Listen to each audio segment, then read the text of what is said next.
کہ جب صحابہ کرام دنیا میں پھیلے ہیں تو جس صحابی کے سامنے جو حدیث ہوتی تھی وہ اس کو فالو کرتا تھا.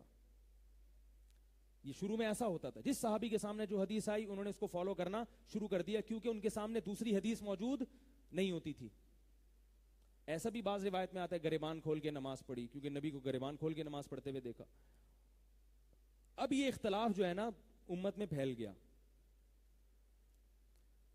امام لیث رحمہ اللہ تعالی نے, تھوڑا لمبا واقعہ ہو جائے گا, میں جلدی اپنی بات کو سمٹاتا ہوں. ایک بہت دلچسپ واقعہ آیا تھا یہ بات سمجھانے کے لیے, لیکن اگر واقعات میں گیا تو بہت لمبی بات ہو جائے گی.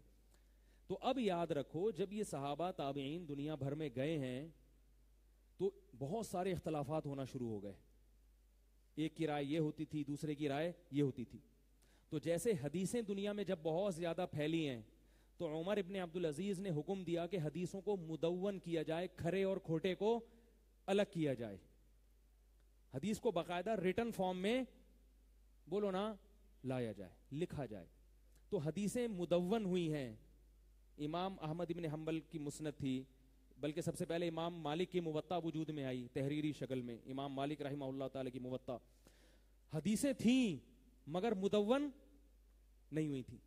لیکن جب مدون ہو گئیں, پوری امت نے اس پہ اعتماد کر لیا, اب انہی کتابوں کو فالو کرنا پڑے گا نا. اب آپ کو اس سے ہٹنے کی اجازت بولو بھائی نہیں ہے. تو اسی طرح قرآن و حدیث سے فقہاء نے مسائل نکالنا شروع کیے, استنباط کرنا شروع کیے. جب استنباط کرنا شروع کیے تو آراء میں ظاہر ہے اختلاف بھی ہونا تھا. جب صحابہ میں اختلاف ہو سکتا ہے حدیث سمجھنے میں, تو ائمہ میں اختلاف نہیں ہو سکتا. یقیناً اختلاف ہوا ان کا, لیکن سب کا استدلال کہاں سے تھا؟ قرآن اور حدیث سے. ان میں جاہل کوئی بھی نہیں تھا. لوگ کہتے ہیں نا ان کو وہ حدیث ہی پتہ نہیں تھی, فلاں کو وہ حدیث ہی پتہ نہیں تھی, فلاں کو حدیث ہی پتہ نہیں تھی. ایک آدھ روایتوں کے بارے میں تو ایسا ہو سکتا ہے, لیکن یہ کہ ان کو اتنی مشہور حدیثیں ان کے علم میں نہیں تھی, ایسا نہیں ہوتا. تو باقاعدہ دلائل کی دنیا میں پھر بحث شروع ہوئی اور فقہ مدون ہونا شروع ہوا. تو امت میں 4 مکاتب فکر قائم ہو گئے جو ریٹن فارم میں باقاعدہ لکھ لیے گئے. ایک کے بانی امام ابو حنیفہ تھے, اس لیے اس مکتبہ فکر کو فقہ حنفی کہا جانے لگا. یہ کوفہ میں مرتب ہوا ہے کیونکہ کوفہ اس وقت علمی مرکز تھا, اور کوفہ میں سب سے زیادہ حدیث کا علم کوفہ میں تھا اس وقت. آپ بخاری اور مسلم کے راویوں کی تعداد میں آپ کو سب سے زیادہ کوفہ کے ملیں گے. بخاری اور مسلم جو ہے نا اس میں راویوں میں سب سے زیادہ تعداد کن کی ہے؟ کوفہ کے راوی. آپ جو قرآن جس قرات پہ پڑھتے ہو وہ کون سی قرات ہے؟ کوفہ کے قاری کی قرات ہے, کیونکہ وہ حضرت علی کے جانے کے بعد نا دارالخلافہ بن گیا تھا, تو حضرت علی کا علم سارا وہاں ٹرانسفر ہو گیا تھا. تو کوفہ تھا. پھر مدینہ میں امام مالک کا فقہ مدون ہوا. امام مالک نے بہت سی حدیثیں لکھی مگر ان پہ فتویٰ نہیں دیا, اس لیے کہ وہ یہ کہتے تھے یہ اہل مدینہ کے عمل کے خلاف ہے, کیونکہ وہ تابعین تبع تابعین کا دور تھا. وہ کہتے تھے اس حدیث کو اہل مدینہ فالو نہیں کر رہے, میں حدیث نہیں لوں گا, اہل مدینہ کے عمل کو لوں گا. کسی نے بھی الزام نہیں لگایا آپ تو حدیث کے منکر ہیں. مسجد نبوی میں ایک فتنہ بیٹھا ہوا ہے اردو میں, کسی نے پوچھا امام مالک کا مذہب ہے ہاتھ چھوڑ کے نماز پڑھنا. وہ کہہ رہے امام مالک کون ہوتے ہیں؟ وہ کہہ رہے ہم نبی کی حدیث کو فالو کریں گے, امام مالک کو فالو نہیں کریں گے ہم. اب دیکھو کتنے بڑے امام پہ طنز مار رہا ہے. اگر امام مالک حدیث کے منکر ہوتے تو امام مالک کی کتاب پھر ہمارے لیے حجت رہے گی ہے بھائی وہ یہ بھی تو کہہ سکتا تھا کہ امام مالک نے اس حدیث کو اس لیے فالو نہیں کیا کہ اہل مدینہ کے عمل کو وہ دیکھ رہے ہیں کہ وہ یہ سب ہاتھ چھوڑ کے نماز پڑھتے ہیں, تو اس عمل سے انہوں نے استدلال کیا کہ نبی کی آخری نماز ہاتھ چھوڑنے والی تھی, تبھی سارے لوگ اس کو فالو کر رہے ہیں. وہ حدیث ایک طرف رکھی رہ گئی. کہہ رہے ہیں ٹھیک ہے نبی نے ہاتھ باندھ کے نماز پڑھے ہیں, میں مانتا ہوں حدیث میں ہے, مگر آخری عمل کیا تھا؟ ہاتھ چھوڑ کے نماز پڑھنے کا. یہ ان کی رائے ہے, صحیح بھی ہو سکتی اور غلط بھی ہو سکتی. ہم امام مالک پہ طنز نہیں کرتے, لہذا آپ نے مکہ میں مدینہ میں بہت سے لوگ دیکھے ہوں گے ہاتھ چھوڑ کے نماز پڑھ رہے ہیں, ہم نے کبھی کسی پہ طنز بولو بھائی نہیں کیا, اس لیے کہ وہ بھی حدیث ہے. اہل مدینہ کا عمل یہ خود ایک حدیث ہے مستقل, اس دور کے اہل مدینہ, آج کے نہیں. تو یہ فقہ مدون ہونا شروع ہوا. 5-6 فقہ اس وقت دنیا میں وجود میں آئے, لیکن جن میں جان تھی, مدلل تھے زیادہ, وہ یہ 4 تھے: مالکی, حنفی, شافعی اور حنبلی. یہ 4 میں جان زیادہ تھی, تو باقی کیا ہوئے وہ آہستہ آہستہ ختم ہو گئے, ان کے فالوورز کم ہو گئے, چوتھی پانچویں چھٹی تک بالکل ختم ہو گئے, کل عدم ہو گئے وہ, اور امت ان 4 پہ آ کے کیا ہو گئی, بولو بھائی, جمع ہو گئی. تو یہ نہیں کہ پہلے کوئی بھی نہیں تھا بعد میں 4 بنے ہیں, پہلے سینکڑوں تھے, سمٹ کے 4 میں جمع ہو گئے.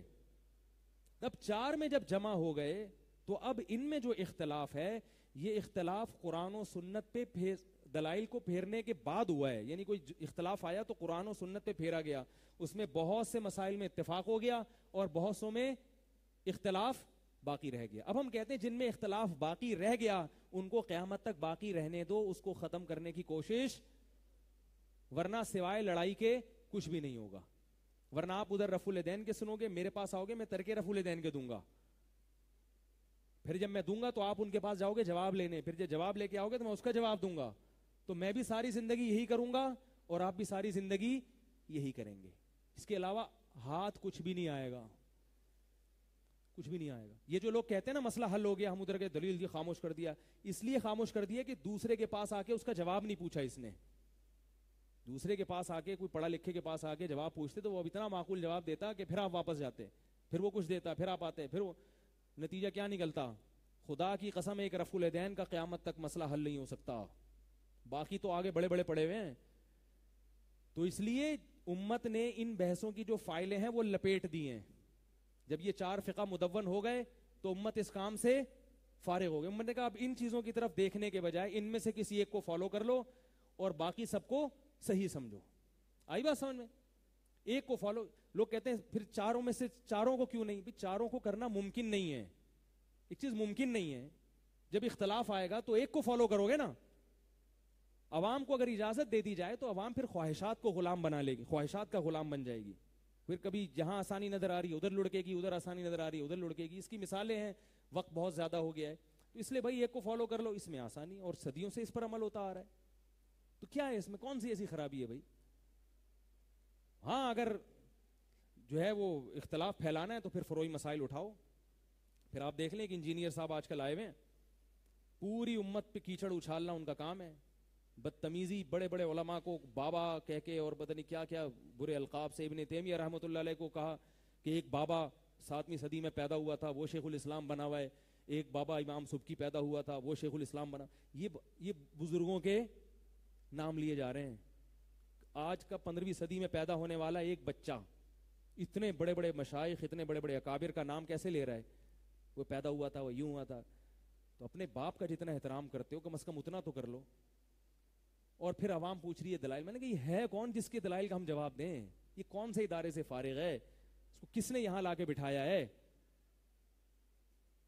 تو دلائل کے نام پہ کچھ بھی کوئی بھی کر سکتا ہے. تو میں جو بات لے کے چلا تھا ختم کرتا ہوں. دلائل کی 2 قسمیں, ایک عقلی اور نقلی.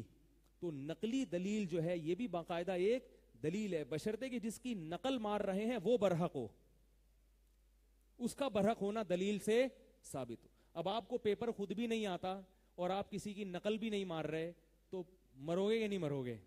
کیڑے مکوڑے بنا کے آ جاؤ گے, کیڑے مکوڑے بنا. اب کوئی پڑھا لکھا جو ایگزامینر ہوگا وہ دیکھے گا نا, وہ کہے گا یہ فیل ہے.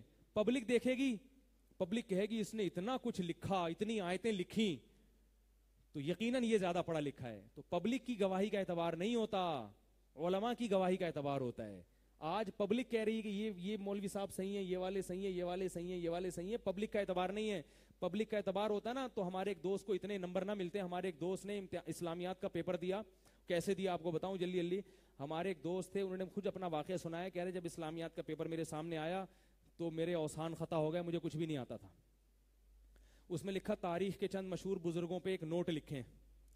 تو کہہ رہے میں نے اپنے ابا پہ نوٹ لکھا, ابا کا نام تھا تمیز الدین.